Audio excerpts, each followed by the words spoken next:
নেই এবং আমি এই কলেজের যারা স্টুডেন্ট এখানে অডিয়েন্স হিসেবে রয়েছে সবাইকে অসংখ্য ধন্যবাদ জানাচ্ছি আমাকে এই কলেজে একটুখানি বলতে সুযোগ দেওয়ার জন্য এবং বিশেষ করে জয়িতা ম্যাডামকে অসংখ্য ধন্যবাদ এরকম একটা ক্লাস অ্যারেঞ্জ কিছু নেই এবং আমি চেষ্টা করব আমি যতটুকু আর কি পারি আমার বেস্ট আমি এখানে দিতে চেষ্টা করব।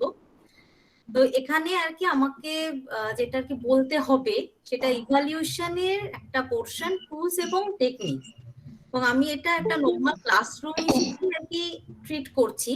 এখানে যারা স্টুডেন্ট রয়েছে সেটা জয়িতা ম্যাডামের স্টুডেন্ট তোমরা জানি এবং তোমরা আমারও স্টুডেন্ট এবং এখানে তোমরা আমার সঙ্গে প্রত্যেকেই ফ্রাঙ্কলি কমিউনিকেট করবে, আমার সঙ্গে ক্লাসে ইন্টারাকশন করবে, এটাই আমি এক্সপেক্ট করব। যদিও আমরা এখানে একটা যে টপিকটা নিয়ে আজকে বলবো সেটা দেখে খুব একটা সোজা কারোরই মনে হয় না। যারা আমরা পড়াশুনো করি প্রথমেই মনে হয় কি একটা কঠিন টপিক, কি একটা হবে না হবে, কিন্তু আমরা আজকে যেটা আর কি বলবো চেষ্টা করব সেটা আমরা গল্প করে করেই সেটাকে বলতে। তো আমি একটুখানি শুরু করছি। আচ্ছা, এইখানে কিছু পিকচার দেয়া রয়েছে, একটুখানি সবাই দেখার চেষ্টা করো, দেখতে না পেলে বলবে বা কারো কিছু বলার থাকলে বলবে। আমার ক্লাসরুম এরকম নয় যে তোমরা স্টুডেন্টরা সবাই চুপ করে থাকবে আমি একাই বক বক করে যাব, সেটা নয়।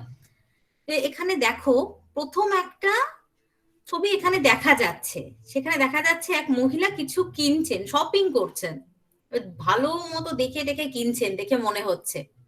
এখনো ঝুড়িতে কিছু পড়েনি, তার মানে এমনি বেশ যাচাই বাছাই করে কিনছেন। তার পরের যে ছবিটা রয়েছে সেকেন্ডে, সেটাও তোমাদের চেনা ছবি। আমরা অনেক সময় যাই শপিং মলে যাই, সেখানে বিভিন্ন ড্রেস কিনি, আমাদের প্রচুর সামনে ড্রেসপত্র থাকে, আমরা দেখে দেখে ভালো করে কোনটা আমার সঙ্গে ভালো যাবে, কোনটা দেখতে ভালো লাগবে, আরেকজন কি পরলো সেটা আবার ম্যাচ না করে যায়, আনকমন কিছু, এরকম অনেক কিছু বেছে টেছে আমরা জিনিসপত্র কিনি।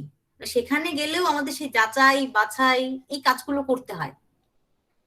3 নম্বর একটা ছবি এখানে দেখা যাচ্ছে, এখানে দেখে মনে হচ্ছে, তোমরা বুঝতে পারছো কিনা আমি বুঝতে পারছি না, এখানে কিছু মাছ রয়েছে, মাছের বাজারে একজন কিনছে, দেখে দেখে বলছে এটা কি মাছ এটা কি মাছ, দেখে মনে হচ্ছে যে বেশ দেখে দেখে নিচ্ছে। এই যে তিনটে জায়গায় একটা জিনিস লক্ষ্য করবে যে একটা কমন একটা জায়গা, যে প্রত্যেক মানুষই এই কাজগুলো করছে। কি করছে? কোনো কিছু কেনার সময় যাচাই করে দেখছে বা বাছাই করে দেখছে। এইগুলো ছাড়াও নর্মালি এমনিতে একটুখানি ভেবে দেখো, ধরো আমরা একটা মোবাইল কিনতে যাব, মোবাইলের দোকানে গেলাম, গিয়ে সেখানে অনেক কোম্পানির মোবাইল, স্যামসাং দিল, আজকাল নতুন বেরিয়েছে রেডমি দিল, ওপো দিল, রিয়েলমি দিল, ভিভো দিল, আরো অনেক কিছু দিল। কোনটা কিনবো আমরা? নিশ্চয়ই যেটা ফিচার ভালো, দেখে শুনে বুঝে টাকা দিয়ে কিনবো। তো সেখানে একটুখানি বাছাই না করে দেখলে, যাচাই না করে দেখলে হবে? নিশ্চয়ই না। আমরা দেখবে একটুখানি ভেবে যে প্রত্যেক দিন প্রত্যেক মোমেন্টে আমরা কিছু না কিছু যাচাই করছি। যে এই যে যাচাইয়ের কথাটা, এটাকেই একটুখানি ভালো ভাষায় আর কি বলে হচ্ছে মূল্যায়ন। আমাদের আজকে পড়ার টপিক সেটাই, এবং তোমরা অল টাইম স্টুডেন্টরা মূল্যায়নের শিকার হচ্ছ। তোমাদের দুদিন বাদে বাদেই সব সেমিস্টারের পরীক্ষা হচ্ছে, ইন্টারনাল হচ্ছে, টিচাররা খাতা দেখে। এই যে 4 নম্বর যে ফটো যেটা রয়েছে, পিকচারটা রয়েছে, এটা একটু দেখো। এখানে দেখো কেউ একটা 2 নম্বর কোশ্চেনে 9 পেয়ে বসে আছে, এটা রাইট হয়েছে, তারপরের কোশ্চেনটা কেটে দিয়েছে টিচার। টিচারও সবসময় তোমাদের মূল্যায়ন করে না, টিচার মানে আমরা করি। তোমাদের ওটা একটা ভীতিপূর্ণ জায়গা, তোমরা সব সময় অন্যদের দ্বারা মূল্যায়িত হচ্ছ, তোমরাও সবসময় মূল্যায়ন করছো। এই কদিনে আমি যতদূর আর কি জানি, তোমাদের কলেজে বিভিন্ন কলেজ থেকে, বিভিন্ন ইউনিভার্সিটি থেকে টিচাররা তোমাদেরকে এরকম মাঝে মধ্যে ক্লাস করাতে যাচ্ছে। তোমরা নিশ্চয়ই আমাকেও জাজ করছো এই মোমেন্টে, অন্যদেরও জাজ করেছো, এর ক্লাস ভালো লেগেছে, আর একজনের ক্লাস এইরকম ভাবে ভালো লেগেছে। আমার ক্লাস এবার করে দেখার পরে তোমরা করতে করতে মূল্যায়ন করছো যে এই ম্যাডাম কিভাবে বলছে, কিরম করে বলছে, এটা মূল্যায়ন হচ্ছে। আবার যখন তোমরা ক্লাসে তোমাদের নিজেদের যারা টিচার আছেন, জয়িতা ম্যাডাম কিভাবে পড়াচ্ছেন, আর এক ম্যাডাম কিভাবে পড়াচ্ছেন, এটা আমরা, এখন আমি টিচার হিসেবে বলছি, কিন্তু আমি যখন তোমাদের মতো ছিলাম, স্টুডেন্ট ছিলাম, সেই সময় আমি এরকমই করতাম। সব সময়, মানে এটা মানুষেরই ধর্ম কিংবা মানুষেরই একটা বৈশিষ্ট্য যে আমরা সব সময় কিছু না কিছু যাচাই করি। এমনি এই যে যাচাই বা যেটাকে আমরা ভালো ভাষায় বলি মূল্যায়ন, সব সময় করছি। ধরো বাইরে থেকে কোথাও একটা বেরোবো, কোন জামাটা পরবো সেটা আমরা যাচাই করে নিই, যে এটা ভালো হবে না ওটা ভালো হবে। বিয়ে বাড়িতে গেলে কিরকম পোশাক পরবো সেটা আমরা যাচাই করে নিই। অন্য জায়গায় গেলে কি করব সেটা আমরা যাচাই করি। অল টাইম এটা করছি, সুতরাং এটা জীবনেরই একটা পার্ট। এবং প্রত্যেক দিন আমাদের এই মূল্যায়ন কাজ সব সময় করতে হয় বলে, সুতরাং এটা পড়ার মতো কঠিন টপিক না ভেবেই সোজা কিছু ভাবাই ভালো। এবং যেহেতু আমাদের কিছু পড়াশোনা করতে হবে, এখানে আমি যতদূর জানি যে 5th সেমি স্টুডেন্টই বেশি আছো, অন্য সেমি স্টুডেন্ট থাকলেও তাদেরও পরের বছরই এটা কাজে লেগে যাবে। সুতরাং একটুখানি শুনলে বোধহয় কারোরই কোনো অসুবিধা হবে না। এইবারে একটুখানি পরের স্লাইডে যাই, যে এখানে আমরা দেখালাম যে প্রত্যেক লোক কি করছে, যাচাই করছে বা কিছু না কিছু মূল্যায়ন করে তার যে পছন্দের জিনিসটা সে বেছে নিচ্ছে। এবং এটাও আলাদা কিছু নয়, 4 নম্বর পিকচারে যেটা আর কি দেখা যাচ্ছে, যে তোমরা অল টাইম মূল্যায়নের শিকার হও টিচারদের দ্বারা। তো তাহলে একটুখানি মূল্যায়নের ভেতরে একটুখানি যাওয়া যাক। যে প্রথমে একটুখানি জানি যে হোয়াট ইজ ইভালিউশন। ইভালিউশন কি, মূল্যায়ন কি? যে দেখো, যে প্রথমে এটাকে এক কথায় যদি বলতে হয়, যে ইভালিউশন হচ্ছে ভ্যালুইং অর জাজিং সামথিং। ভ্যালুইং মানে কোনো কিছুর উপর মূল্য আরোপ করা। মূল্য আরোপ করা মানে কি, যে এই জিনিসটা ভালো না মন্দ। ধরো বিয়ে বাড়ি যাবো, দুটো ড্রেস পাশাপাশি রয়েছে, আমার কাছে কোনটা ভালো, মানে কোনটা পরলে আমাকে দেখতে বেশি গর্জিয়াস লাগবে, বেশি ভালো লাগবে, সবাই আমাকে দেখবে, মানে আমি কি করছি, কোনো একটা ড্রেসের উপরে আমার সেই পছন্দটাকে বা সেই মূল্যায়নটাকে আমি করছি, সেটাকে আমরা বলছি ভ্যালুইং। অর জাজিং সামথিং, মানে জাজ করা তো বুঝতেই পারো যে কোনো একটা জিনিসকে ভালো বা মন্দ বলা, এটাই হচ্ছে জাজ করা। তাহলে আমরা যদি বলি যে হোয়াট ইজ ইভ্যালিউশন, ইভ্যালিউশন কি, তাহলে এক কথায় আমরা বলবো যে কোনো কিছুর মূল্যায়ন করা বা তার বিচার করাকে আমরা বলি মূল্যায়ন, যেটা আমরা অল টাইম করে থাকি। আজকে তোমরা যখন এই পিপিটিটা দেখছো, প্রথম স্লাইডের সঙ্গে এই স্লাইডের পার্থক্য আছে, এটা তোমরা মূল্যায়ন করতে পারবে। আগের স্লাইডটা দেখতে বেশি ভালো লেগেছে কারণ আগের স্লাইডটা বেশ সুন্দর ছবি টবি ছিল, এই স্লাইডটা একটু অন্যরকম, এটাই ছবি নেই, এটাও কিছু কথাবার্তা রয়েছে। তাহলে এইটুকু বোঝা গেল। এরপরে একটুখানি বইয়ের ভাষায় বলি যে ইভালিউশন মানে কি, যে সেটা একজন শিক্ষাবিদ, যিনি এই যে দুজন শিক্ষাবিদ রয়েছেন গ্রেগ এবং বার্লিনার, এই দুজন কি বলেছেন সেটা একটুখানি শুনে নি। এদের মতে যে ইভালিউশন ইজ আ প্রসেস। ওনারা কি বলেছেন, যে ইভালিউশনকে বলেছেন একটা প্রসেস হিসেবে, একটা প্রক্রিয়া। এডুকেশন যেরকম একটা প্রক্রিয়া, ইভালিউশন এরকমই একটা প্রক্রিয়া। কিসের প্রক্রিয়া? Of collecting, interpreting and synthesizing information. এই যে প্রক্রিয়া বলছে, এই প্রক্রিয়াটা কিসের প্রক্রিয়া? বলছে কালেক্টিং। কালেক্টিং মানে তথ্য সংগ্রহ করা। এখানে বলছে ইনফরমেশন কালেক্টিং মানে তথ্য সংগ্রহ করার একটা প্রক্রিয়া, তথ্যকে বিশ্লেষণ করার একটা প্রক্রিয়া বা তথ্যকে সংশ্লেষণ করার একটা প্রক্রিয়া হিসেবে বলছে। In order to make decision, যে কোনো একটা সিদ্ধান্ত নেয়ার জন্য আমরা কি করি, আমরা কিছু তথ্য সংগ্রহ করি, সেটাকে বিশ্লেষণ করি, সেটাকে সংশ্লেষণ করি, যে এটারই একটা প্রক্রিয়া হচ্ছে ইভ্যালুয়েশন। সোজা ভাষায় একটুখানি যদি বলি বা এমনিতে যদি ভাবি, যে আমাদের কোনো কিছু সম্পর্কে যদি আমাদের ডিসিশন নিতে হয়, ধরো কোনো একজন লোককে আমরা দেখলাম প্রথম, তোমরা আজকে আমাকে প্রথম দেখলে, আমার সম্পর্কে তোমাদের যদি একটা ডিসিশনে আসতে হয় যে আমি ভালো কি মন্দ পড়াই, ভালোও পড়াতে পারি খারাপও পড়াতে পারি, সেটা তোমাদের ডিসিশন, যে তোমরা একটা ডিসিশন নেবে, তোমরা ইভ্যালিউট করবে আমাকে। তাহলে কি করতে হবে? প্রথমে তোমাদেরকে ডেটা কালেক্ট করতে হবে আমার সম্পর্কে, ইনফরমেশন। সেটা তোমাদের ম্যাডামের কাছ থেকে একটুখানি পেয়েছো যে আমি একটা কলেজে পড়াই, এবারে কি পড়াই আজকে তোমাদেরকে এই টুলস এন্ড টেকনিক্স এর জায়গাটা পড়াবো, কিন্তু তার আগে প্রথমে প্রাথমিকভাবে একটুখানি ইভ্যালিউশন কথাটা বলে নিচ্ছি। এইগুলো হচ্ছে আমার সম্পর্কে ইনফরমেশন, এটা তোমরা কালেক্ট করছো। এরপরে কি করবে তোমরা? মনে মনে এটাকে কি করছো, এটাকে তোমরা ইন্টারপ্রিট করছো, মানে বিশ্লেষণ করছো। এই ম্যাডামের এই কথাটা বুঝতে পারিনি, ওই জায়গাটা বোঝা যায়নি, এটা কি, এটা হচ্ছে ইন্টারপ্রেট করা, ব্যাখ্যা করা, এবং করে তোমরা একটা সেটার একটা কনসাইজ ফর্মে আনবে যে না তাহলে ওভারঅল দেখা যাচ্ছে পুরো ক্লাসটা নেওয়ার পরে এর পড়ানো ভালো কি মন্দ।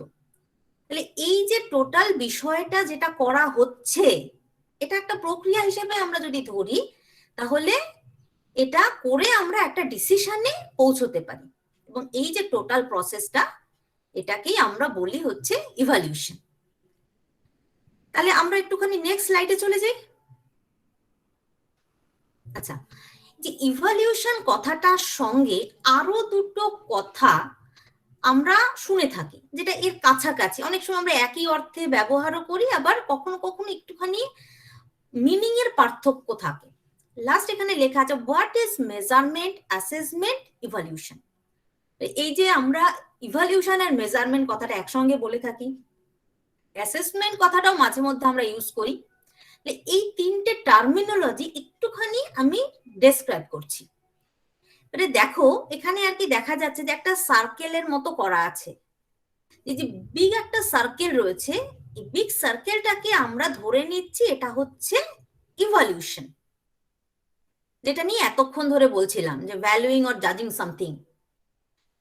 এর পরের যে সার্কেলের আরেকটু ছোট করে যেটা রয়েছে সেটাকে আমরা বলছি হচ্ছে অ্যাসেসমেন্ট, এবং তারপরে যে একদম ছোট সার্কেলটা রয়েছে সেটাকে আমরা বলি হচ্ছে মেজারমেন্ট।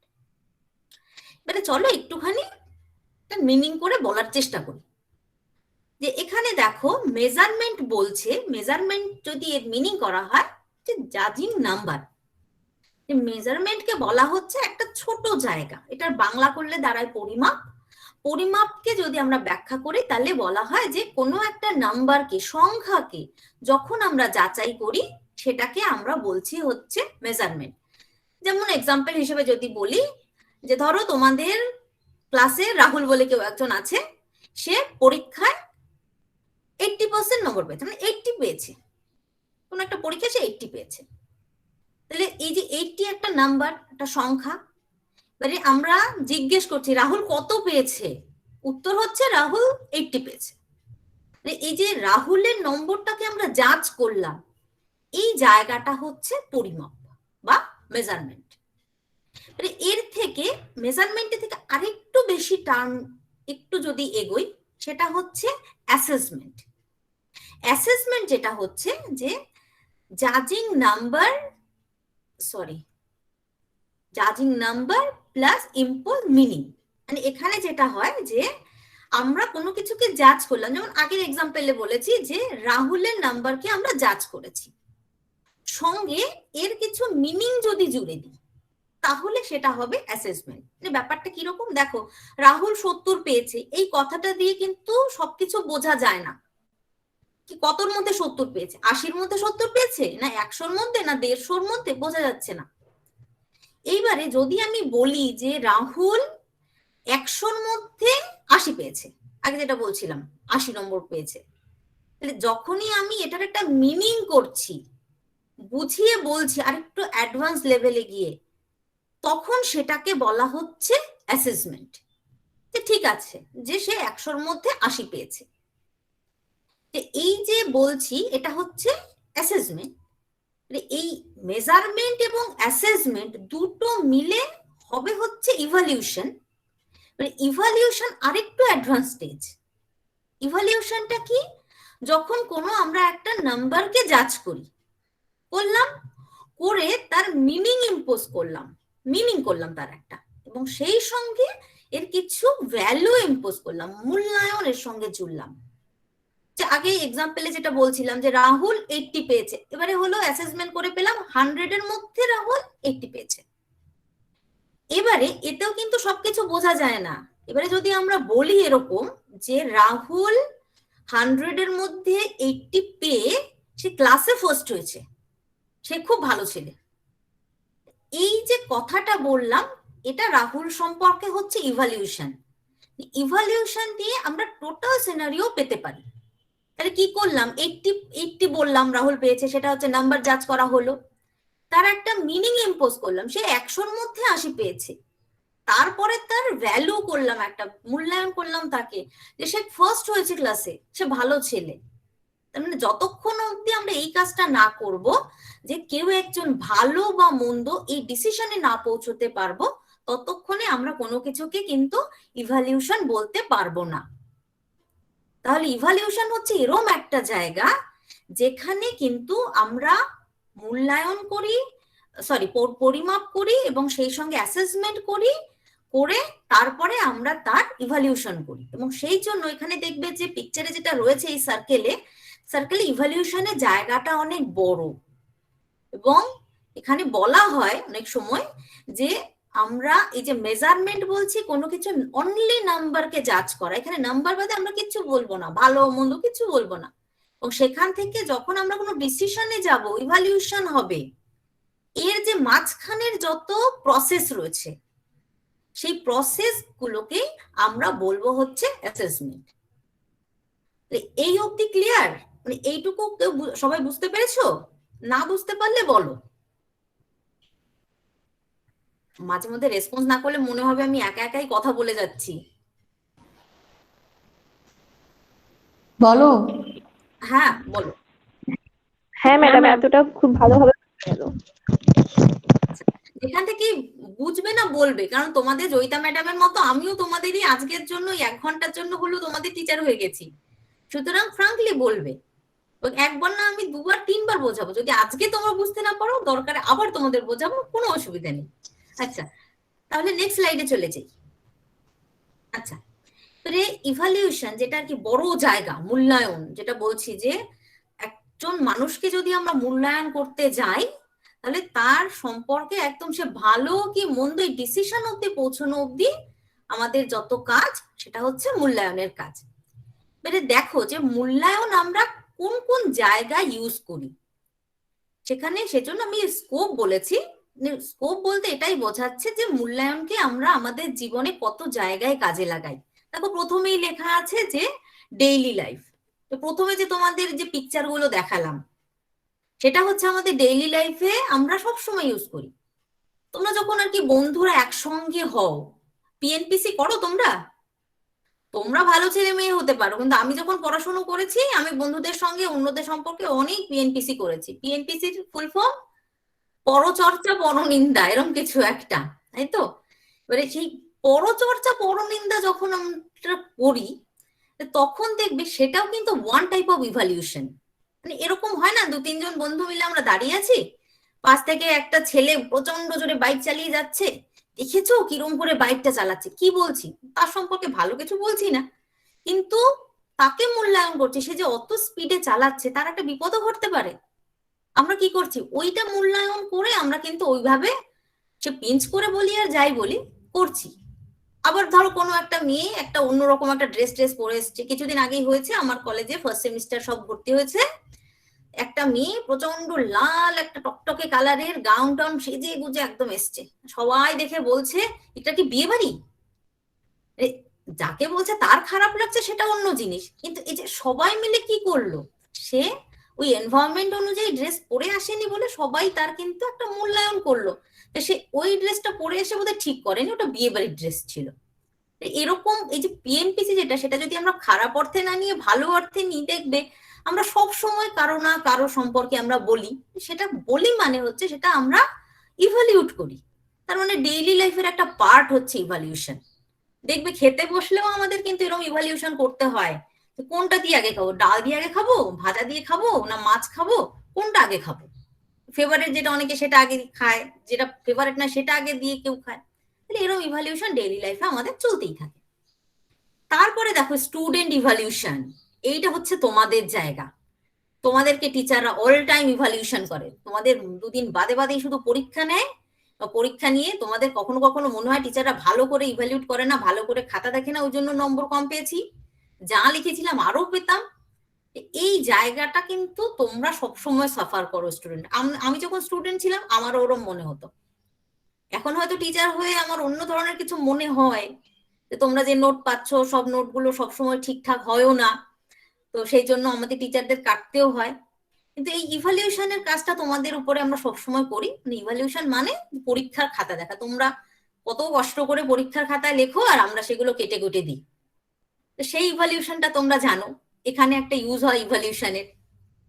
3 নম্বরে আছে দেখো এডুকেশনাল অবজেক্টিভস ইভালিউশন, যে আমরা এই যে পড়াশুনো করছি তার পেছনে নিশ্চয়ই কিছু উদ্দেশ্য আছে। যে তোমাদের যে সিলেবাসটা বানানো হয়েছে সেই সিলেবাস বানানোর পিছনে কিছু উদ্দেশ্য রয়েছে। কি উদ্দেশ্য? যে তোমরা ওই সিলেবাস পড়ে তোমরা ভালো রেজাল্ট করে তোমরা এমএ লেভেলে ভর্তি হতে পারবে কিনা, তোমরা এই সিলেবাস করে পড়ে ভবিষ্যতে স্কুল সার্ভিসে চাকরি পাবে কিনা, নেট সেটে চাকরি পাবে কিনা, এরকম কিছু উদ্দেশ্য সিলেবাস বানানোর আগে রাখা হয়। যে এই সিলেবাস পড়ে স্টুডেন্টের এই সুবিধা হবে, স্টুডেন্ট এত ভালো জানতে পারবে, এই করতে পারবে। এরও একটা কিন্তু মূল্যায়ন হয়। এটা জানো কারা করে? এটা করার জন্য কিছু কমিটি থাকে, এডুকেশনের অবজেক্টিভ গুলো মূল্যায়ন করার জন্য। যেমন তোমাদের কলেজে ন্যাক আসবে, তারা অনেক সময় এরকম করে যে তোমাদের সিলেবাসেরও মূল্যায়ন করে, তোমরা কি পড়ছো, কি পড়ানো হচ্ছে তোমাদের কলেজে, সবকিছুর মূল্যায়ন তারা করে। সেখানেও একটা ইভালিউশন হয় বা মূল্যায়ন করা হয়। আর একটা কোথায় হয়, কারিকুলাম ইভালিউশন। ওই যে বললাম ন্যাকের কথা বললাম, তোমাদের কলেজে ন্যাক আসবে বলেই আমরা তোমাদের কলেজে এরকম ক্লাস নিতে আসছি। এটা সব কলেজে হয়, সব কলেজে সিনারিও। এবং সেখানে যেটা ওই ন্যাক কমিটি, তারা হচ্ছে বড় ধরনের ইভালিউটার। এসে যা তা একদম বলবো, হয়তো তোমাদেরকেও জিজ্ঞেস করলো যে তোমাদের কারিকুলাম শেষ হয়েছে, তোমাদের টিচাররা সব শেষ করায়, এরকম অনেক কিছু জিজ্ঞেস করবে। এক্সপেক্টেড তোমরা সবাই সবসময় ভালোই বলবে, কারণ নিজের বাড়ির সম্পর্কে খারাপ বলে তো লাভ নেই, সব ভালোই বলতে হয় না। আমাদের কলেজে যখন ন্যাক হয়েছিল আমাদের স্টুডেন্টদের জিজ্ঞেস করা হয়েছিল যে তোমাদের কারিকুলামের কোন পোর্শন তোমাদের কাছে কঠিন মনে হয়। তো স্টুডেন্টরা কি দেখিয়ে দিয়েছিল যে এই পোর্শন কঠিন মনে হয়, এবং ওনারা আমাদের বলে গেছিলেন টিচারদেরকে যে আপনারা কারিকুলামের এই জায়গাগুলোকে পারলে চেঞ্জ করবেন। তাহলে সেরকম কারিকুলামকে যেটা আমরা পড়ি বা সিলেবাস যেটা, সেটা আমরা মূল্যায়ন করি। বা তোমরা যখন পড়ছো সিলেবাসটা, তোমরাও তো মূল্যায়ন করো। যেমন সাইকোলজি পার্টটা পড়তে তোমাদের ভীষণ ভালো লাগে, আবার এই যে স্ট্যাটের এই পোর্শন গুলো পড়তে ভালো লাগে না, কারোরই ভালো লাগে না। স্ট্যাট করতে খুব কম লোকজনেরই আছে ভালো লাগে। আমি তো রীতিমতো ভয় পেতাম, কিন্তু ওই যে ঘাড়ে এসে পড়লে কিছু করার থাকে না, তখন একটুখানি পড়তে টড়তে হয়। তো যাই হোক, তো এটাও একটা ইভালিউশনের জায়গা। তারপরে দেখো যে টিচিং মেথড ইভালিউশন, যে এই যে আমরা দেখতে পাই যে বিভিন্ন মেথডে আমাদের পড়ানো হয়। আজকে তোমাদের যেরকম পড়ানো হচ্ছে, এটা হচ্ছে কি অনলাইনে তোমাদের পড়ানো হচ্ছে, এটা একটা মেথড। কদিন এই যে লকডাউনের পর থেকে এই কোভিড সিচুয়েশনে তোমরা এই অনলাইনের ক্লাসের অত্যাচার সহ্য করছো। টিচার একাই বক বক করে যান আর সারাদিন তোমাদের ওই মোবাইলের সামনে বসে থাকতে হয়। তো এটা একটা মেথড। যখন তোমরা নর্মাল ক্লাসরুমে ক্লাস করতে, তখন টিচার বলতেন, তোমরাও ক্লাসে ডিসকাস করে তারপরে কোনো একটা পড়াশুনো করতে, সেটা একটা মেথড। লেকচার মেথড একটা মেথড, মানে আমি এখন যেটা করছি সেটা লেকচার মেথডই বলতে পারো। তাহলে এই যে বিভিন্ন রকমের টিচিং মেথড আছে, সেইগুলোরও কিন্তু আমরা ইভালিউট করি। যেমন একটা নর্মাল ক্লাসে যদি ব্ল্যাকবোর্ডে লিখে পড়ানো হয়, সেই মেথডে পড়ানোটা কিরকম লাগে, আবার এই যে পিপিটি দেখিয়ে পড়ানো হচ্ছে এরকম পড়ানোটা কিরকম লাগে। তাহলে এইটা মেথডটা আমরা কি করলাম, জাজ করলাম, ইভালিউট করলাম। তাহলে সেই সময় এরকম যদি আমরা টিচিং মেথডকে মূল্যায়ন করতে যাই, তখনও আমাদের এই ইভালিউশনের কাজই করতে হয়। তারপরেটা দেখো রয়েছে যে ইনস্টিটিউশনাল ইভালিউশন। ইনস্টিটিউশনাল ইভালিউশন মানে যে শিক্ষা প্রতিষ্ঠানের, ওই যে আবার সেই ঘুরে ফিরে ন্যাকের কথাই আসবে, ন্যাক কমিটি আসবে আর তোমাদের কলেজে সমস্ত কিছুকে তারা মূল্যায়ন করতে বসবে। 2 দিন আসবে, মেবি 2-3 দিনই আসে তারা, এসে দেখে বিল্ডিং এর এই জায়গা ঠিক আছে কিনা, ওখানে রং উঠে গেছে কিনা, টয়লেট বাথরুম সবকিছু ঠিকঠাক আছে কিনা, ক্লাসরুম গুলো বসার জায়গায় স্টুডেন্ট কতটা বসতে পারে, ফ্যান চলছে কিনা। কেউ কেউ আবার আছে ন্যাক কমিটি ফ্যান চালিয়েও দেখে যে ফ্যান চলছে কিনা, ফ্যানে আবার ধুলো আছে কিনা। তাহলে এই যে ইনস্টিটিউশনের এই যে মূল্যায়ন কেউ না কেউ তো করেই, এখানে ন্যাক কমিটি করে, অন্যরাও করে। তো এখানেও আমাদের মূল্যায়নের একটা দরকার হয়, এখানেও মূল্যায়ন আমরা ব্যবহার করি। এবং সব থেকে যেটা ভাইটাল জায়গা, যে কথা ভেবে তোমাদের এই মূল্যায়নকে আজকে আমি ক্লাস করতে বসছি, মূল্যায়নের ক্লাস, বা যেখানে আমি বলবো তোমাদেরকে টুলস এবং টেকনিক্স এর কথা, সেই জিনিসটা কাজে লাগবে হচ্ছে আমাদের এডুকেশনাল রিসার্চে। আমরা আর কি যখন তোমাদেরকে কোনো ইনস্টিটিউশনে ভর্তি করি, অ্যাডমিশন নাও তোমরা, তখন আমরা ধরে নিই যে ধরে নিই বলাটা ঠিক নয়, যে আমরা এই স্বপ্ন নিয়ে তোমাদের ভর্তি করি যে তোমরা একটা সময়ে অনেক বড় জায়গায় পৌঁছবে, তোমরা অনেক হায়ার এডুকেশন নিয়ে তোমরা রিসার্চ করবে, তোমরা নতুন কিছু আবিষ্কার করবে। এবং সেই জায়গায় পৌঁছানোর জন্য আমাদের যেটা জানতে হয় আমাদের এডুকেশন স্টুডেন্টকে, সেটা হচ্ছে এডুকেশনাল রিসার্চ, যেটা রেড কালার দিয়ে আন্ডারলাইন করা আছে। এবং আমরা এই যে টপিকে যেটা এতক্ষণ ধরে ইনিশিয়াল কথা বলছিলাম, এবার আমরা একটুখানি মেইন জায়গায় আসার চেষ্টা করব, যে টুলস এবং টেকনিক্স এটা আমরা কোন জায়গায় কাজে লাগাবো, সেটা ইভালিউশনের মধ্যেই রয়েছে। এবং এই ইভালিউশনের ক্ষেত্রে এই ইভালিউশনটাকে আমরা কিন্তু ইউজ করি মেইনলি এডুকেশনাল রিসার্চের ক্ষেত্রে। এবং আজকের ক্লাসে হয়তো তোমাদের কিছু কিছু আমার শব্দ বা বলা হয়তো নতুন মনে হতেও পারে, নাও হতে পারে। তো এই জিনিসগুলো যখনই তোমরা একটুখানি আর কি বোঝার চেষ্টা করবে বা অন্তত একবার কানে শুনবে, সেটা তোমাদের পরবর্তী যেটা তোমরা কিছুদিন বাদেই এমএ লেভেলে তোমরা ভর্তি হবে, সেখানে তোমাদের খুব কাজে আসবে। তো চলো একটুখানি রিসার্চের কথা বলি। এবং আমি এটাও জানি তোমরা এখনই কেউ রিসার্চার নও, কিন্তু একটুখানি জাস্ট বলার জন্য আমি সোজা করে কিছু কয়েকটা কথা বলবো। তাহলে এইটুকু বোঝা গেছে যে আমরা ডেইলি লাইফে স্টুডেন্টের ইভালিউশন করতে, এডুকেশন অবজেক্টিভস এর ইভালিউশন করতে, কারিকুলামের ইভালিউশন করতে, বা টিচিং মেথড, ইনস্টিটিউশন এবং রিসার্চের ক্ষেত্রে আমরা ইভালিউশনের এই প্রসেসটাকে ইউজ করি। তাহলে এবার একটুখানি নেক্সট স্লাইডে চলে যাই। এখানে যদিও তোমরা কেউ রিসার্চারও নও এবং এখনই তোমাদের রিসার্চ করতে হবে না, তাও একটুখানি জানতে তো অসুবিধা নেই। মানে আমাদের একটা নর্মাল কিউরিসিটি থাকে যে রিসার্চ বলে এত বড় কিছু আর কি শব্দ একটা শোনা যায়, গবেষণা করছে, গবেষক হচ্ছে। তাহলে এই প্রসিডিওরটা কি প্রসিডিওর, সেটা একটুখানি জাস্ট সোজা করে বলি। যে এই প্রসিডিওরটা কিন্তু খুব সোজা, আমরা জানি না বলে আমাদের মনে হয় বেশ টাফ হবে বা কিছু। আমরা যখন কোনো একটা বিষয় নিয়ে গবেষণা করব, আমরা কিন্তু সব কথা বলবো, আমরা এডুকেশনের লোকজন তো এডুকেশনের পার্সপেক্টিভসেই বলবো। মানে আমরা ওই সেই ব্যাং সাপ ধরে কিছু কেটে কুটে যেরকম রিসার্চ করা হয় ওরকম রিসার্চ করব না। আমরা এডুকেশনের লোকজন, আমাদের সব হচ্ছে গবেষণা হচ্ছে ওই পড়াশোনা সংক্রান্ত, বইপত্র খাতা এই নিয়ে। এখানে প্রথমে আর কি স্টেপ হিসেবে বলা আছে যে কিভাবে একটা রিসার্চ করা হয়। যে প্রথমে ইয়েলো কালারের বক্সে দেখো রয়েছে, এখানে লেখা হয়েছে ডিফাইন দ্য প্রবলেম। এটা একটুখানি রিসার্চের ভাষা, কিন্তু সোজা ভাষায় হচ্ছে যে প্রথমে যদি আমাকে একটা রিসার্চের কিছু কাজ করতে হয়, গবেষণার কাজ করতে হয়, তাহলে প্রথমে আমাদেরকে কি করতে হবে, আমাদের একটা টপিক নিতে হবে। টপিক ছাড়া আমরা কাজ করব কিসে? সেই টপিকটাকেই রিসার্চের ভাষায় বলা হয় যে এটা হচ্ছে একটা প্রবলেম। ধরো একটা এক্সাম্পল বলি, ধরো আমার মনে হয়েছে বা তোমাদেরই মনে হয়েছে, ধরো আমারই মনে হয়েছে যে ময়না কলেজের সম্পর্কে তাদের স্টুডেন্টের মনোভাব কিরকম। এটা আমার কাছে একটা জানার জায়গা, কিউরিসিটির জায়গা। আমি তো জানি না যে তোমাদের নিজেদের কলেজ সম্পর্কে তোমাদের মনোভাব কিরকম। খারাপ হবে না সেটা জানি, কিন্তু কিছু স্টুডেন্টের তো অন্যরকম কিছু মনোভাব থাকতেও পারে, দেখি না। এটা যতক্ষণে আমি না জানছি ততক্ষণে আমার কাছে এটা একটা প্রবলেম। তাহলে চলো আজকে ওটা নিয়েই একটা রিসার্চ করে ফেলি, যে ময়না কলেজ সম্পর্কে স্টুডেন্টদের মনোভাব কি আমি জানতে চাই, এটা আমার প্রবলেম, এটাই আমার টপিক। তো এই টপিক নিয়ে এবার এগোতে শুরু করি। এইবারে আমাকে কি করতে হবে, সেকেন্ড যে বক্স রয়েছে সেখানে লেখা আছে সিলেকশন অফ অবজেক্টিভ। এবারে আমার একটা সামনে সমস্যা তৈরি হয়েছে, আমি জানতে চাইছি।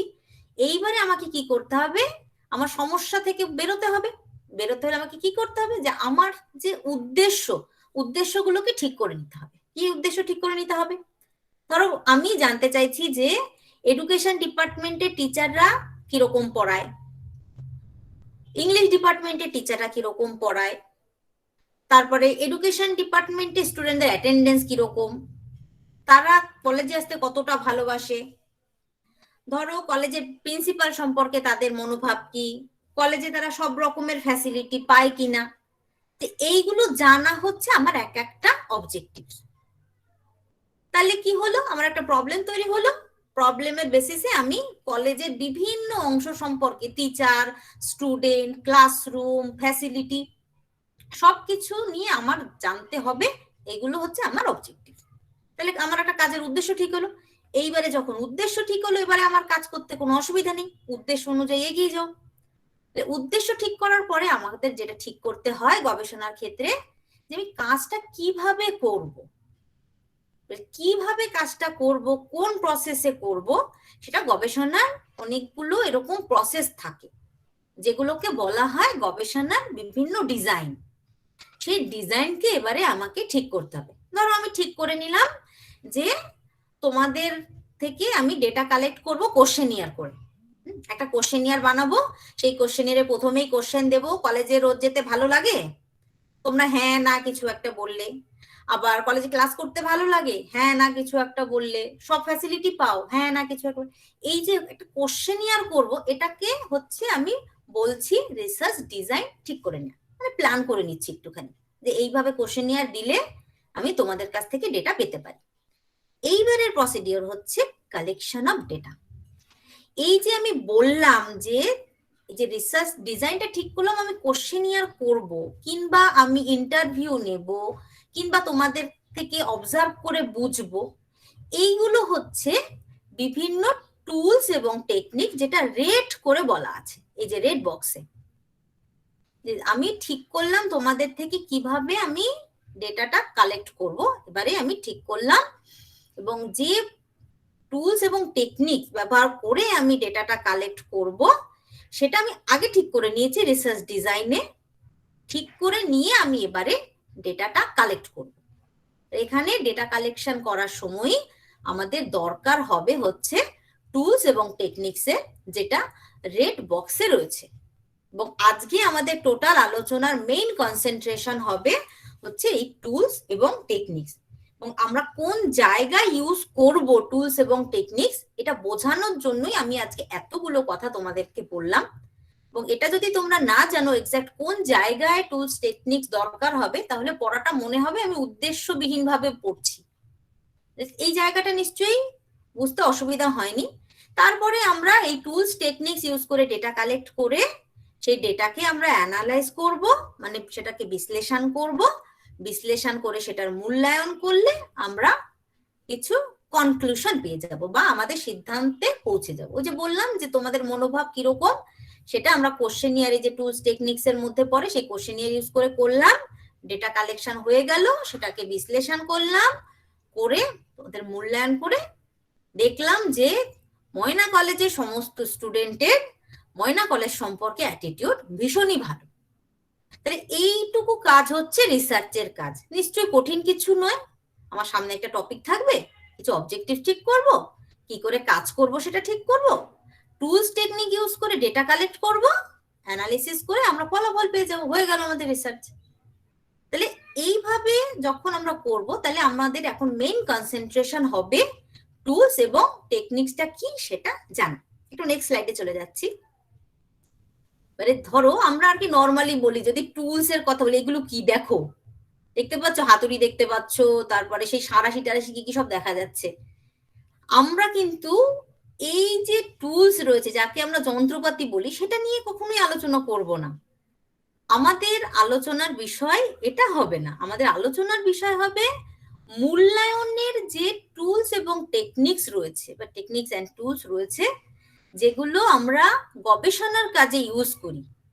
নর্মালি এই যে অবজারভেশন, একটু আগেই বলছিলাম কোশ্চেনিয়ারের কথা, যদিও এখানে কোশ্চেন্স লেখা আছে, প্রজেক্ট লেখা আছে, যে এইরকম কিছু জায়গা আমরা আজকে আলোচনা করব। একটুখানি তাহলে নেক্সট স্লাইডে চলে যাই।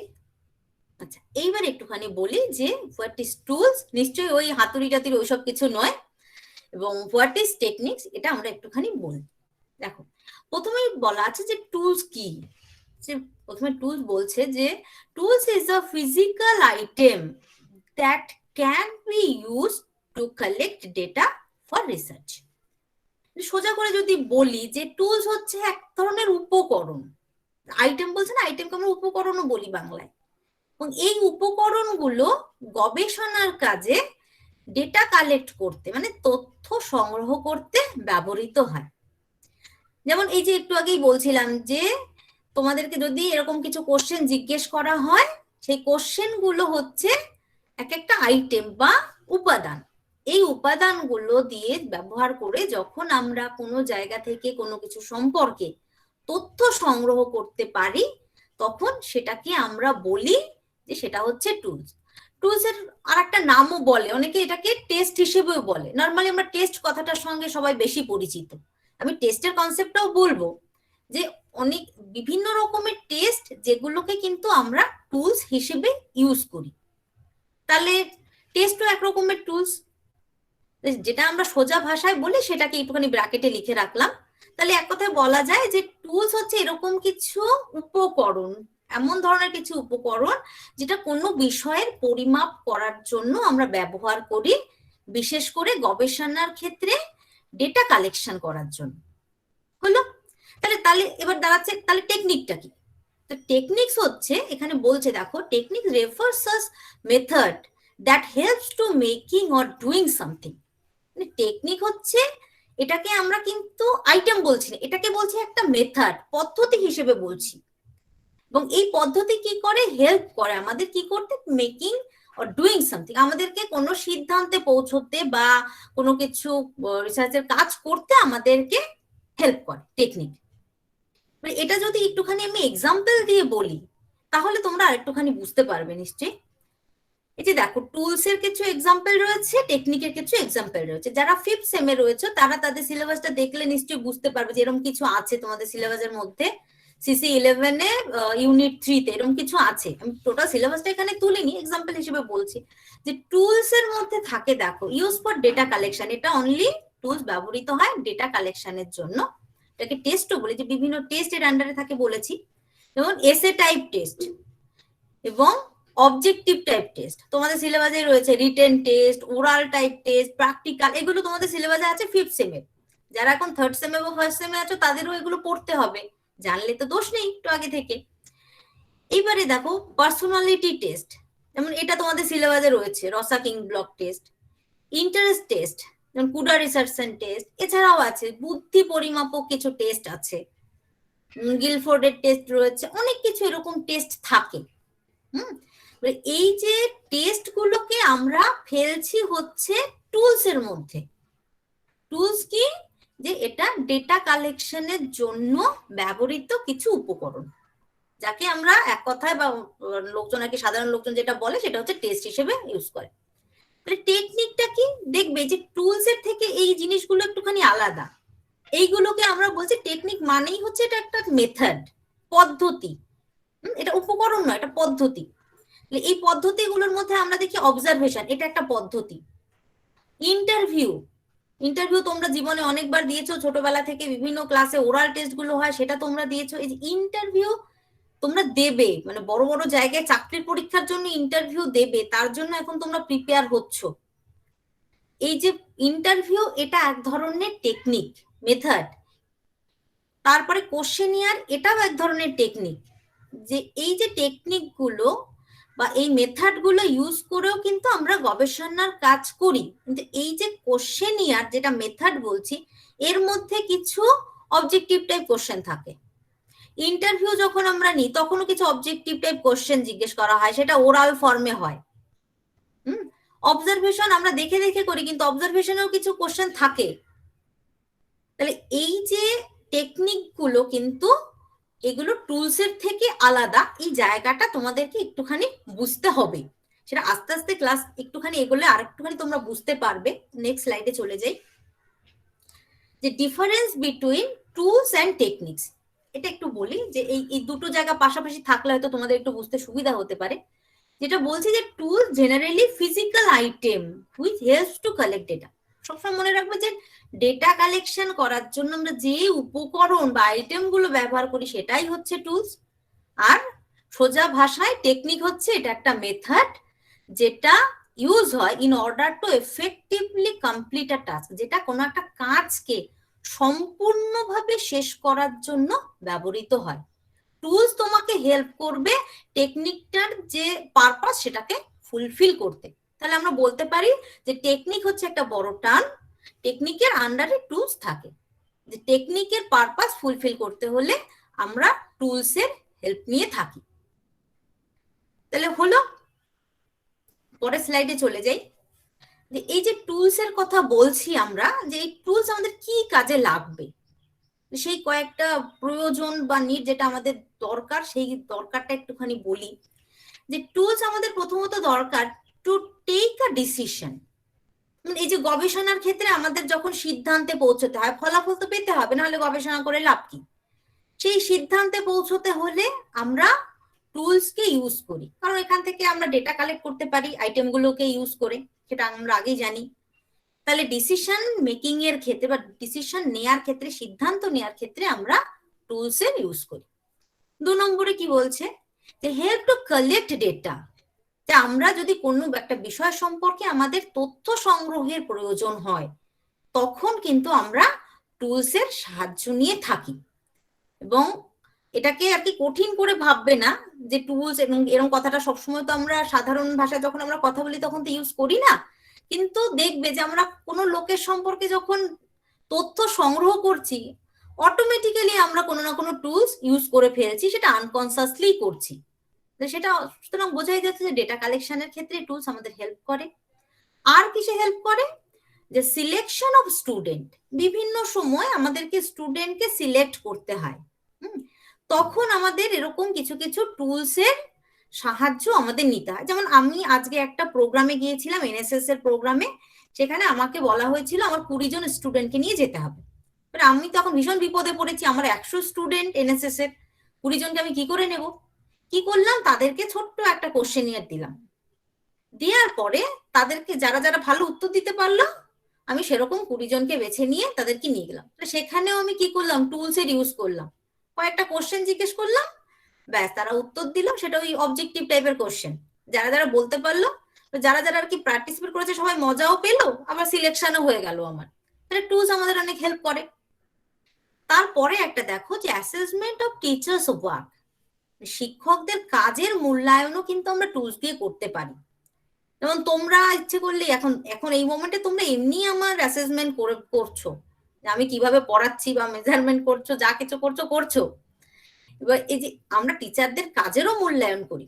ধরো আমি যখন স্টুডেন্ট ছিলাম তোমাদের মতো, এই স্যারের ওই কাজটা আমার খুব ভালো লাগতো, ওই স্যারের ওই কাজ ভালো লাগতো, কোনো কোনো স্যারকে যে ভালো লাগেনি তাও হয়েছে। তাই এটা কি আমরা অ্যাসেস করতে পারি এই টুলস এর সহায়তা নিয়ে। অনেক সময় হয় না, ন্যাকের কাজে তোমাদেরকেও তো বোধহয় এরকম কিছু ফর্ম টার্ম দেওয়া হয়, ফিডব্যাক ফর্ম বলে দেওয়া হয়, আমরা স্টুডেন্টকে দিয়েছি। আমরা টিচাররা আর কি সামনে থাকলে তোমরা সবকিছু ভালো লেখো, আর যেই পেছনে যাই আমাদের টিচারদের সম্পর্কে বলো, ওই যে ম্যাডাম পড়িয়ে গেছে, কি বক বক করেছে, এরকম বলো তো অনেক সময়। তাহলে সেটা মূল্যায়ন করছো, সেক্ষেত্রেও তোমরা কখনো কখনো টুলস ইউজ করছো। তারপরে দেখো, যে determination of optimum level of work.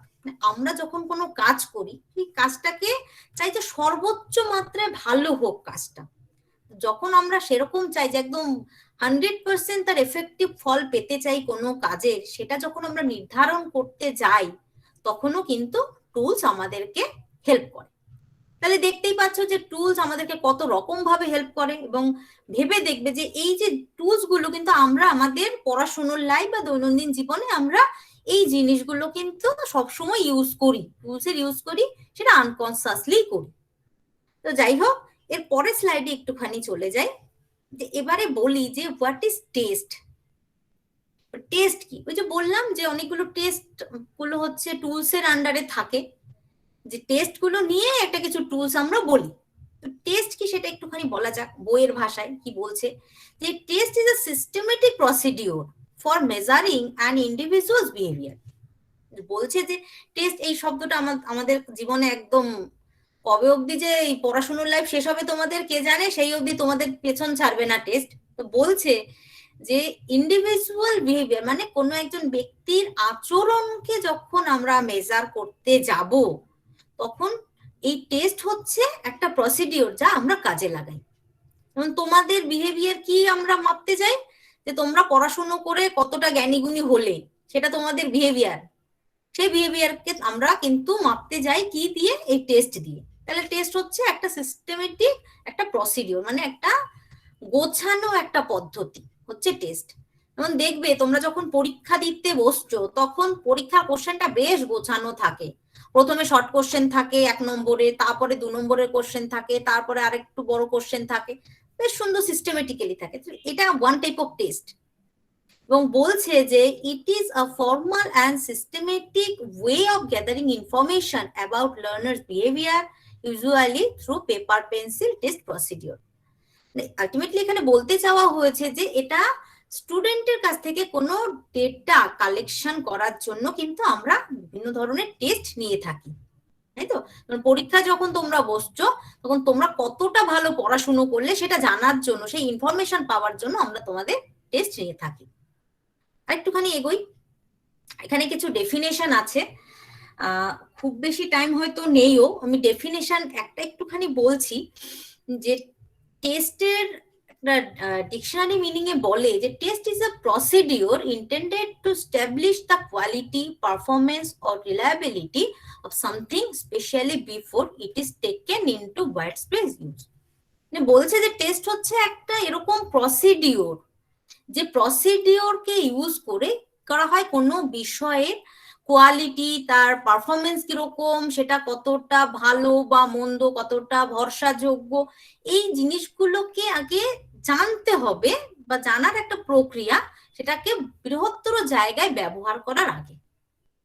মানে ব্যাপারটা এরকম, সোজা করে যদি বলি যে আমরা ফাইনালি কোনো একটা বিষয়কে অ্যাপ্লাই করার আগে সেই জিনিসটাকে যখন আমরা যাচাই বাছাই করে নিই, যে পদ্ধতিতে করি সেই পদ্ধতিটাই হচ্ছে টেস্ট। আমি আর এই ডেফিনেশনের মধ্যে যাচ্ছি না, একটুখানি এগিয়ে যাচ্ছি। যে টেস্টের কিছু ক্যারেক্টারিস্টিক্স তোমাদেরকে বলছি, যে কোন বৈশিষ্ট্যগুলো থাকলে আমরা কোনো বিষয়কে টেস্ট বা এটা যদি বাংলা করা হয় অভিক্ষা আমরা বলবো। প্রথমত একটুখানি বলি যে it is a procedure of measurement. ওই যে প্রথমে মেজারমেন্ট নিয়ে অনেকক্ষণ ধরে বকবক করলাম, সেই বলছে যে মেজারমেন্টের একটা প্রসিডিওর হচ্ছে টেস্ট। এবং এই যে টেস্ট, এটা কোয়ালিটেটিভ এবং কোয়ান্টিটেটিভ উভয় হতে পারে। কোয়ালিটেটিভ মানে কি? কোয়ালিটেটিভ মানে হচ্ছে যে কোনো কিছু সম্পর্কে আমি ব্যাখ্যা করে যেটা বলছি সেটা সংখ্যা দিয়ে ব্যাখ্যা করে নয়। ধরো কাউকে একজনকে বলছি, আবার সেই রাহুলের কথাই বলি, রাহুল ভালো ছেলে, এটা কি আমি কথা বলে একটা ব্যাখ্যা করে বললাম রাহুল ভালো ছেলে। এইবারে আমি কিন্তু এখানে কোনো সংখ্যার ইউজ করিনি। যদি আমি বলি যে রাহুল 80% পেয়েছে, রাহুল সম্পর্কে ধর রাহুল 100% পেয়েছে, এরকম যদি বলি, তখন সেটা সংখ্যা দিয়ে ব্যাখ্যা করলাম। কেউ 100% পাওয়া মারাত্মক ব্যাপার, তো তাকে এমনিতেই আমরা ভালো বলবো, তাই তো? তাহলে আমরা কিন্তু এরকম মানুষকে বা কারো বিহেভিয়ারকে যদি ব্যাখ্যা করি দুরকম ভাবে করতে পারি। একটাকে সংখ্যা দিয়েও বলতে পারি, আবার ভাষায়ও বলতে পারি। যখন সেটা ভাষায় বলি সেটাকে আমরা বলি কোয়ালিটেটিভ, আর যখন সেটাকে সংখ্যা দিয়ে ব্যাখ্যা করি সেটাকে আমরা বলি কোয়ান্টিটেটিভ। তাহলে এই যে টেস্ট, এটা দু রকমেরই হতে পারে, বা পরীক্ষা দু রকমই হতে পারে। পরীক্ষা বা অভিক্ষা যাই বলি না কেন, সেটা গুণগতও হতে পারে, সেটা পরিমাণগতও হতে পারে। তারপরে যেটা বলছে যে sample behaviour is measurable by the test. মানে এই স্যাম্পল কথাটা, এটা ওই সেই গবেষণার সঙ্গে যুক্ত। এটা ব্যাখ্যা করতে গেলে একটুখানি টাইম লাগবে। এক কথায় সোজা কথায় বলে দিই, যখন আমরা গবেষণা করি তখন ধরো অনেক বেশি সংখ্যক কোনো লোকজনকে নিয়ে করছি। বেশি সংখ্যক লোকজন হলে সবার কাছে গিয়ে গিয়ে তো ডেটা কালেকশন করা সম্ভব হয় না। তখন আমরা কি করি, অনেকজন লোকের মধ্যে থেকে স্যাম্পল হিসেবে কিছু লোকজনকে বেছে নিয়ে তারপরে তাদের উপরে আমরা পরীক্ষা নিয়ে একটা সিদ্ধান্ত নেই যে তারা কোন জিনিসটা ভালো বা মন্দ, এরকম আমরা একটা কিছু ডিসিশন নেই। যে সেই অল্প সংখ্যক লোক নিয়ে যে কাজ করা, সেই অল্প সংখ্যক লোকজনকেই বলা হয় স্যাম্পল। এবং আমরা একটা এক্সাম্পল, আমাদের এডুকেশনে এটা প্রচলিত একটা এক্সাম্পল বলে যে স্যাম্পল কি, ধরো এক হাঁড়ি কেউ ভাত রান্না করলো, সবগুলো ভাত আর কি চেপে দেখে না যে সেটা হয়েছে কিনা, দুটো তিনটে দেখলেই তারা বোঝে যে দুটো তিনটে ভাত আমি আর কি চেপে দেখলাম যে হয়েছে কিনা, সেটাই হচ্ছে স্যাম্পল। এই গবেষণার ক্ষেত্রেও এরকমই হয়। এটা যদি তোমাদের পরে কখনো ক্লাস নেই আমি আরো ডিটেলসে বলবো, আজকে খুব একটা বেশি টাইম নেই বলে আর বেশি এগোলাম না। তো বলছে যে এই যে স্যাম্পেলের যে বিহেভিয়ার, সেটাকে মেজার করার জন্য বা পরিমাপ করার জন্য আমরা টেস্ট ব্যবহার করে থাকি। তারপরেরটা বলছে যে measurement of standard subject matter. যদি আমরা কোনো আদর্শ কোনো সাবজেক্ট ম্যাটারকে আমরা পরিমাপ করতে যাই, যে কোন সাবজেক্ট ভালো, কোনটা ভালো নয়, কোনটা আদর্শ, এরকম কিছু যখনই আমরা মেজার করতে যাই তখন কিন্তু আমরা টেস্টের ব্যবহার করি। আর কি করি যে can be standard or not, এই যে টেস্ট গুলো এটা সবসময় যে স্ট্যান্ডার্ড কোনো কোশ্চেন বা টেস্ট হবে সেটা নাও হতে পারে, আবার হতেও পারে। যেমন পরীক্ষার যে কোশ্চেন গুলো হয় সেগুলো বেশ স্ট্যান্ডার্ড হয়, ফাইনাল পরীক্ষার গুলো সেগুলো ইউনিভার্সিটি টিচাররা করেন, সেগুলো মডারেশন হয়, সেগুলো আমরা স্ট্যান্ডার্ড কোশ্চেন হিসেবে ধরতে পারি। আবার যখন আমাদের ধরো এই সেমিস্টারের কোশ্চেন হয় যেটা ইন্টারনাল হয়, সবসময় সেটা স্ট্যান্ডার্ড কোশ্চেন নাও হতে পারে। তাহলে এই যে কতগুলো বৈশিষ্ট্যের কথা বললাম, এই বৈশিষ্ট্যগুলো সবই হচ্ছে টেস্টের বৈশিষ্ট্য। মানে টেস্ট কনস্ট্রাকশনের কিছু স্টেপ রয়েছে, একটু 2 মিনিটে ছোট করে বলে দিই। যে যখন আমরা একটা টেস্ট বানাবো, তোমাদের এগুলো জানা দরকার এই জন্য যে তোমাদেরকে আমরা কিন্তু ধরে নিই যে তোমরা প্রত্যেকেই হচ্ছে উড-বি টিচার। আমরা যখন পড়তাম আমাদের স্যাররা তখন বলতেন যে তোমরা হচ্ছে ভবিষ্যতের কর্ণধার। একটা সময় আমরা তখন বুঝতাম না, আমাদের মনে হতো যে স্যার কি সব বলছে। যে আজকে যখন বুঝতে পারছি যে আমি পড়াশোনা করে আমি টিচার হয়েছে, আমিও চাইবো যে তোমরা যারা পড়াশোনা করছো তোমরাও একটা সময় টিচার হবে, এবং টিচার হলে তোমাদেরকেও মূল্যায়নের কাজ করতে হবে, তোমাদেরকেও টেস্ট কনস্ট্রাকশন করতে হবে, মানে এরকম কিছু অভিক্ষা বানাতে হবে। সুতরাং ধরেই নাও না আজকের জন্য তোমরা সবাই টিচার হয়ে গেছো, এবং সেই জন্য একটুখানি স্টেপ গুলো তোমাদেরকে বলি যে একটা টেস্ট বা অভিক্ষা বা পরীক্ষার একটা কোশ্চেনই ধরো, সেটা বানাতে গেলে কোন কোন স্টেপ ফলো করতে হয় বা কোন কোন স্টেপ দিয়ে যেতে হয়। তো প্রথমে যেটা করতে হয় প্ল্যানিং দ্য টেস্ট, মানে তুমি কাদের উপরে টেস্ট নেবে বা পরীক্ষা নেবে, কাদের জন্য একটা অভিক্ষা বানাবে সেটা তোমাকে আগে ঠিক করে নিতে হবে। কাদের জন্য বানাবে, তাদের বয়স কত, কি কি কোশ্চেন দেবে তাদেরকে, সেই সমস্ত কিছু একটা প্ল্যান করে নিলে। প্ল্যান করে নেওয়ার পর যেটা করা হয় যে writing items of the test. এইবারে ওই যে কোশ্চেনে তোমরা দেখেছো না পরীক্ষার সময় 1 নম্বরের কোশ্চেন, 2 নম্বরের কোশ্চেন থাকে, 3 নম্বরে 10 নম্বরের কোশ্চেন থাকে, থাকে না, ওইগুলোকে এক একটাকে বলা হয় আইটেম। তুমি যে আগে প্ল্যান করেছো যেভাবে, সেইভাবে তোমাকে এবারে করতে হবে যে আইটেম গুলোকে লিখে ফেলতে হবে। হলো, আইটেম গুলো লেখা হয়ে গেল, একটা রাফলি কোশ্চেন তৈরি হয়ে গেল। এইবারে তোমাকে যেটা করতে হবে experimental try out or pilot study. Pilot study মানে কি, এটা সোজা করে বললে যেটা আর কি বোঝায় যে তুমি একটা কোশ্চেন তো রাফলি বানালে, এবারে কিছু সংখ্যক লোকজনের উপরে আগে এক্সপেরিমেন্টালি একটুখানি ইউজ করে দেখো। যদি দেখা যায় অল্প কিছু, ধরো 10-15 জনের উপরে তোমরা অ্যাপ্লাই করলে, দেখলে যে ওই কোশ্চেন দিয়ে সবাই বেশ ভালোই লিখতে পারছে, তাহলে কোশ্চেনটা ভালো। এইবারে সেটা আগে তাদেরকে অ্যাপ্লাই করে দেখতে হবে, পরীক্ষা দিতে দিয়ে দেখতে হবে। দিয়ে দেখলে, এইবারে দিয়ে দেখার পরে তোমার কাজ হচ্ছে ইভালিউট করা, যে যারা পরীক্ষা দিল তাদের খাতাকে বা মূল্যায়ন করে দেখো। দেখলে যে বেশ ভালো হয়েছে, যে সবাই ভালোই পারছে, ঠিকঠাকই আছে, যতটা যেরকম কোশ্চেন দেওয়া হয়ে গেছে। এইবারে তুমি ফাইনালি প্রিপেয়ার করো। যদি দেখা যায় যে সবাই সব কোশ্চেন পারছে না, ভালো হয়নি, কোনো জায়গায় ত্রুটি বিচ্যুতি রয়েছে, সেটাকে সংশোধন করে ফাইনালি প্রিপারেশন অফ টেস্ট, মানে একটা ফাইনাল একটা কোশ্চেন বা টেস্ট বা অভিক্ষা তুমি বানালে। এইবারে বানানোর পরে যেটা একটু করতে হয়, কিছু নিয়ম কানুন বলে দিতে হয়, রুলস রেগুলেশন, যেটাকে বলা হয় ম্যানুয়াল। এই ম্যানুয়ালটা তারপরে তৈরি করতে হয়। এইগুলো হচ্ছে টেস্টের কনস্ট্রাকশনের বিভিন্ন স্টেপ। এই এতগুলো স্টেপ পেরিয়ে তারপরে ভাবো একটা পরীক্ষার কোশ্চেন তৈরি হয়, নিশ্চয়ই সেই কাজটা খুব সোজা নয়, টিচাররা খুব সোজা কাজ করেন না।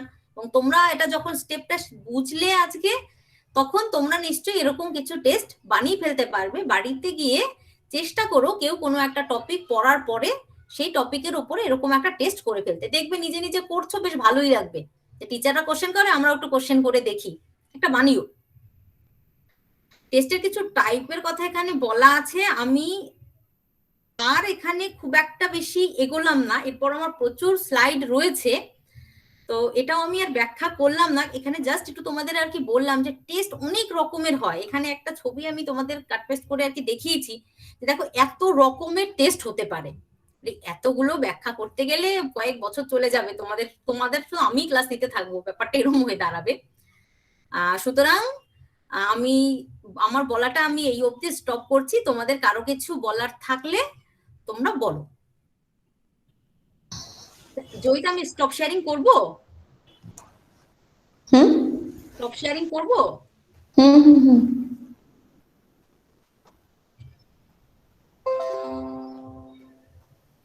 জিজ্ঞেস করো, ইন্টারঅ্যাক্টিভ সেশন চলছে তো। এবার তোমাদের যা বলার বলো। এত স্বল্প সময়ে আর কি এতটা কিছু বলে ফেললাম, এটা অনেকটা আস্তে আস্তে বললে সুবিধা হতো। তো আমি আর কি কভার করার চেষ্টা করছিলাম। হ্যাঁ, কন্টেন্ট অনেকটা বেশি ছিল তো, কিন্তু খুব সুন্দর হয়েছে। বিশেষ করে ইন্ট্রোডাকশন পার্টটা তো আমার খুব ভালো লেগেছে। বাচ্চারা হলে বলতে পারবে। স্টুডেন্টরা কি বলছে বলুক।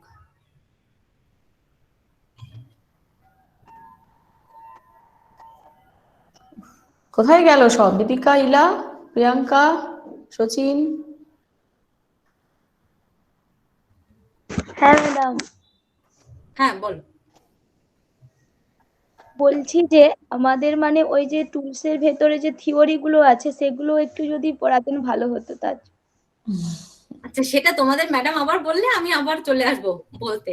আমার পড়াতে ভালোই লাগে, বলতে ভালো লাগে, তোমরা যদি ইন্টারাকশন করো তাহলে আরোই ভালো লাগে।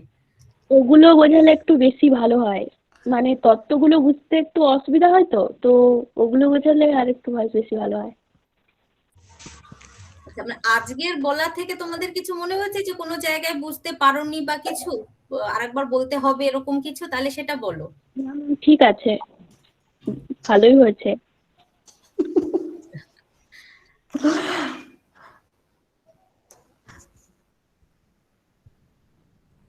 আচ্ছা, আমি এখানটায় রেকর্ডিংটা অফ করবো। Thank you Babli madam, thank you for coming. Madam